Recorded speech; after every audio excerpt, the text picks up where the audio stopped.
Product-centric thinking. AI first is Maslow's hammer in action. History may not repeat, but it sure does echo, Mark Twain said. Over my years of experience, I've seen several hot topics like the current market hype around AI first and the impact that such product-centric thinking can have. RPA, robotic process automation, was one. Every sales plan and job advert focused on it. Vendor marketing stoked FOMO, fear of missing out, in business people. Every IT person wanted it on their CV. It showed you a current on tech. We waited outside a small meeting room on the 7th floor. As we filed in, the customer IT project manager whispered, we would get a lot more done if only the business would leave it to us. I made no comment. It was a three-way governance meeting. Chief Procurement Officer from the business, internal IT, and me from their strategic software supplier. IT was going to present their latest suggestion for an innovation project. The IT guy started by describing a business issue. About 85% of purchase invoices have errors. A full-time team of 15 in procurement remediates these for payment. It takes an average of 25 days to fix each invoice. So that explains why their team manager is here, I thought, nodding to the brown-suited guy next to me. I was aware of the issue. It was a big one for the business. The error rate and subsequent delay prevented taking advantage of early payment discounts. Late payment also incurred interest on debt to suppliers. The team were experienced people who should have been adding value, doing strategic work such as supplier development, rationalization, and consolidation. It was a multiple financial hit for the business, and it also damaged relationships with their suppliers, increasing friction. However, the CPO had bought software to solve the root cause, reverse the flow of value, and remove the process. We've been waiting for over a month for the 2 days of internal IT effort to enable it. Now, before either of us could say anything, the IT guy continued. We've deployed RPA to solve this problem. It's been a great project. It only took us 5 man-weeks to implement, the IT guy enthused. The team manager nodded supportively. The average time is down from 25 days to 12. It's working really well. They'd already completed the project. I shuffled a little in my seat, watching the surprise and then anger build on the CPO's face. I'd better take this one, I thought, as I'm sure HR wouldn't approve of a senior executive killing someone. That's interesting, I started. But you know that you already have software that will remove 99% of the errors before they arrive, completely curing the issue.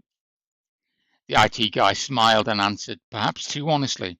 Yes, but we didn't want to implement that software. RPA is the future. Product centricity leads to an internal focus. Concentrating on customer centricity, people and value is the only way to ensure continuous success for customers and hence yourself. Technology is just a tool, a capability. It's a what, not a why. Focusing on a product-centric strategy, such as the currently trendy AI first mantra, tends to make people focus on using the tool rather than ensuring value outcomes are delivered in the best possible way for the whole system. To ensure optimal results, you must build a strong bridge that connects from the business value outcomes through the people to the appropriate technology capabilities. Otherwise, it's like starting from the wrong side of the chasm. You're very likely to not address the real problem and will fail to provide business outcomes, like 85% of the current AI projects. Let me get this straight, the CPO said between gritted teeth. It looks like this project of yours delivers zero value to me or the whole organization compared to the software we bought. The project had addressed a symptom, not a root cause. They'd looked for an RPA project, found a possible, and selfishly grabbed it with both hands.